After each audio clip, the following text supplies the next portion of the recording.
Oke, Assalamualaikum warahmatullahi wabarakatuh.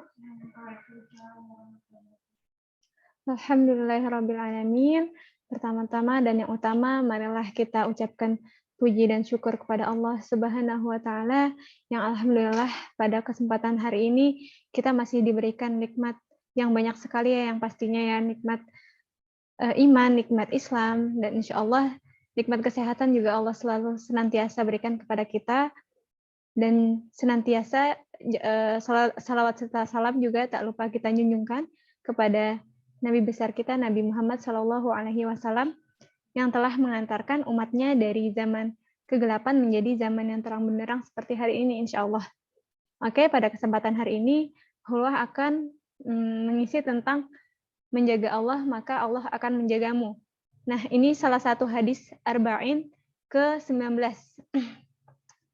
Di mana hadis ini diriwayatkan oleh At-Tirmidzi dari Abul Abbas Abdullah bin Abbas radhiyallahu anhuma. Dia berkata, suatu hari aku pernah berboncengan bersama Nabi Shallallahu alaihi wasallam.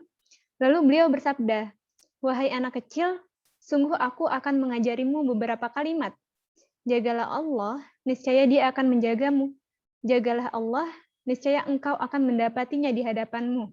Apabila kamu meminta sesuatu, mintalah kepada Allah. Apabila engkau memohon pertolongan, maka mintalah kepada Allah.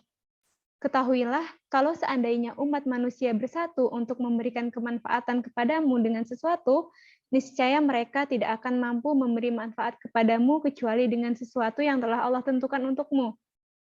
Dan kalau seandainya mereka bersatu untuk menimpakan bahaya kepadamu dengan sesuatu, niscaya tidak akan membahayakanmu kecuali dengan sesuatu yang telah Allah tetapkan akan menimpamu.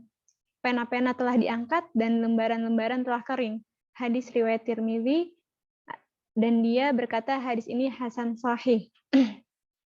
Nah, dalam riwayat lain juga selain riwayat At-Tirmidzi dengan lafaznya, jagalah Allah, niscaya engkau akan mendapatinya di hadapanmu.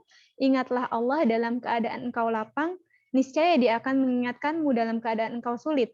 Dan ketahuilah bahwa segala sesuatu yang Allah tetapkan luput darimu, niscaya tidak akan pernah menimpamu. Dan segala sesuatu yang telah ditetapkan menimpamu, maka tidak akan luput darimu. Ketahuilah bahwa pertolongan Allah itu bersama kesabaran, dan kelapangan itu bersama kesulitan, dan bersama kesukaran itu ada kemudahan gitu. Nah, di sini dalam keadaan apapun pastinya setiap kita memiliki banyak sesuatu yang perlu kita tuntaskan gitu, memiliki permasalahan yang ada di dalam hidup kita masing-masing gitu. Tapi kita diperintahkan di sini untuk tetap apa gitu, untuk tetap menjaga Allah gitu, menjaga apa-apa yang menjadi hak-haknya Allah gitu, mulai menjaga batasan-batasan kita, menjaga perintah yang Allah telah perintahkan, dan menjaga larangan-larangan dari Allah Subhanahu wa Ta'ala gitu, agar diri kita juga tetap Allah istiqomahkan untuk apa? Untuk berada di jalannya kayak gitu. Nah, kalau menurut Imam An-Nawawi sendiri, maksudnya menjaga Allah adalah jagalah perintah-perintahnya, laksanakan dan jauhi apa-apa yang dilarang, seperti itu. Lalu kalau menurut Ibnu Daqiq, menjaga Allah adalah mentaati Rabbmu dan melaksanakan perintahnya. Lalu kalau misalkan menurut Imam Ibnu Rajab Al-Hanbali, yaitu melaksanakan perintah-perintah dari Allah. Maksud menjaga di sini bukan Allahnya yang kita jaga, tapi aturannya kayak gitu. Jadi apalagi kita sebagai penghafal Quran ya, kalau kita telah diamanahkan sama Allah, telah dipercayakan sama Allah untuk menjaga Quran gitu, berarti kita juga perlu menjaga diri kita dengan sebaik mungkin kayak gitu. Karena orang yang bersama Quran adalah orang-orang yang bisa menjaga dirinya dengan sebaik-baiknya gitu, orang-orang yang bisa menjaga Allah dengan sebaik-baiknya gitu. Maka ketika kita mungkin sempat tidak menjaga Allah, maka sesungguhnya Allah bakal kasih sesuatu yang mengingatkan kita kembali gitu akan Allah itu sendiri gitu ya. Tuh.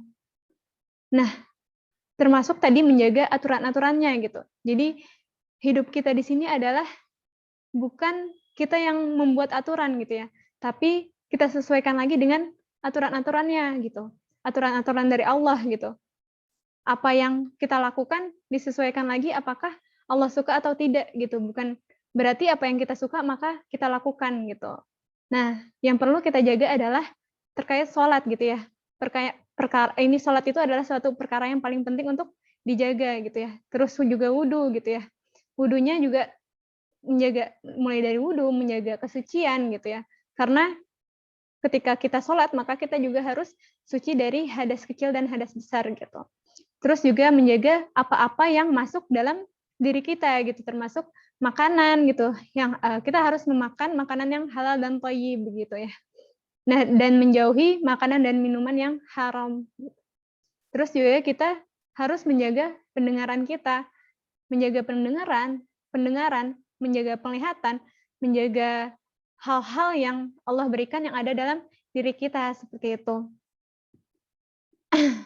Karena seperti yang kita ketahui bahwa zina itu tidak hanya zina hati, tapi banyak sekali mulai dari zina mata, zina telinga, dan zina mulut, dan zina-zina yang lainnya kayak gitu. Nah, seperti yang tadi Hula sampaikan di awal, dalam keadaan apapun kita, maka ingatlah Allah di setiap keadaan gitu ya. Jangan sampai kita terbawa lingkungan yang rusak gitu ya. Dalam artian jangan sampai kita suka berfoya-foya, membuang-buang uang gitu ya. Jangan sampai kita semena-mena sama orang lain kayak gitu. Dan teruslah untuk beramal solih kayak gitu. Selagi kita juga masih diberikan kesempatan untuk hidup, selagi kita masih diberikan kesehatan gitu ya. Jangan sampai kita menyesal ketika Allah mengangkat kesehatan itu sendiri gitu ya. Kita baru menyadari, oh iya, kemarin waktunya untuk apa aja gitu.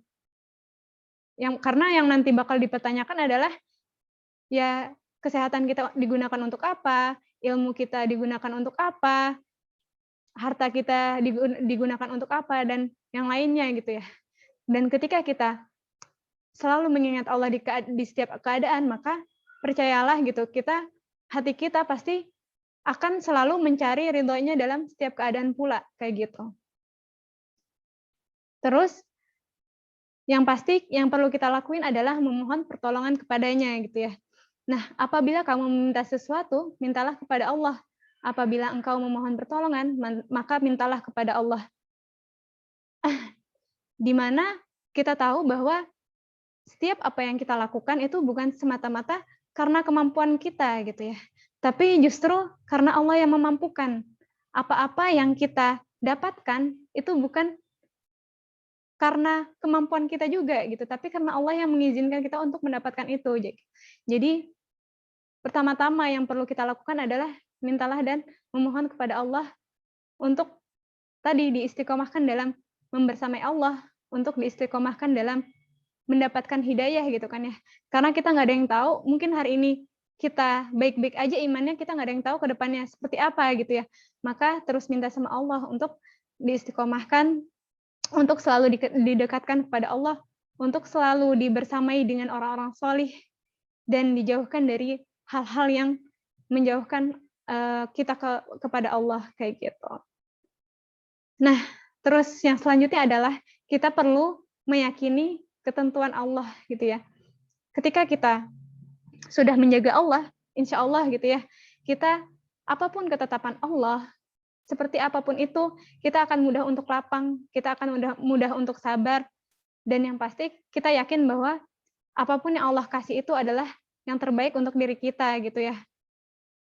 Yang terbaik untuk ya semuanya gitu ya, untuk semuanya gitu. Menjadi pelajaran juga untuk diri kita. Jadi apapun yang Allah tetapkan, ambil pelajarannya, lalu kalau bisa menjadi perbaikan buat diri kita, silahkan diperbaiki gitu ya. Dan salah satu bentuk penjagaan dari Allah adalah balasan dari menjaga hak Allah adalah akan mendapatkan penjagaan dari Allah sendiri gitu ya. Jagalah Allah, maka Allah akan menjagamu. Nah, Allah akan menjaga kita dalam hal apa sih? dalam penjagaan dunia dan dalam penjagaan akhirat gitu ya. Jadi sekaligus dua gitu ya, sekaligus semuanya gitu ya, nggak hanya di dunia, tapi ternyata di akhirat juga gitu. Nah, penjagaan di dunia salah satunya adalah penjagaan fisik gitu ya. Allah menjaga kita dari penyakit, menjaga kita dari wabah, menjaga kita dari berbagai gangguan, atau menjaga badan kita saat kita sudah rendah rentak, udah tua gitu ya. Nah, salah satu kita bisa mencontoh dari salah satu ulama besar mungkin ya ini Al-Qadi Abu Thayyib At-Tabari At-Tabari Asy-Syafi'i masih bisa melompat dengan gesit ketika dia sudah tua gitu ya. Jadi ketika sudah tua tapi dia masih bisa melompat-lompat, beliau masih bisa melompat-lompat gitu ya. Ini salah satu bentuk penjagaan yang Allah berikan juga kepada beliau gitu ya. Karena beliau menjaga Allah, maka Allah pun menjaga dia gitu. Nah, penjagaan keturunan gitu.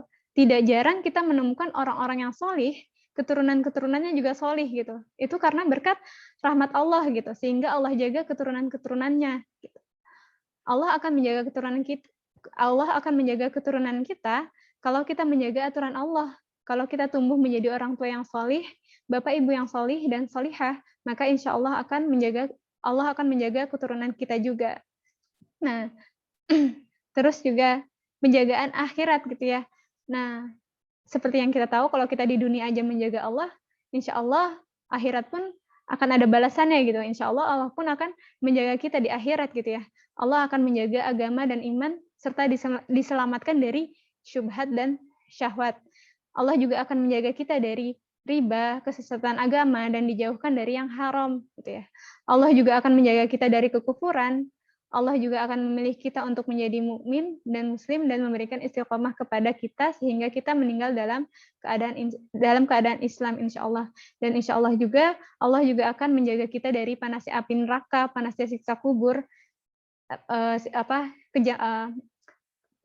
panasnya api neraka, siksa kubur dan yang lainnya yang sangat menyeramkan kayak gitu. Dan mungkin pertanyaannya adalah apakah pernah kita merasakan penjagaan dari Allah gitu ya? Mungkin itu yang perlu kita renungkan kembali. Insya Allah ketika kita berada di jalan Allah pasti kita pernah merasakan penjagaan dari Allah apapun bentuknya itu. Gitu. Mungkin itu aja yang bisa Hula sampaikan. Kurang lebihnya mohon maaf. Wassalamualaikum warahmatullahi wabarakatuh.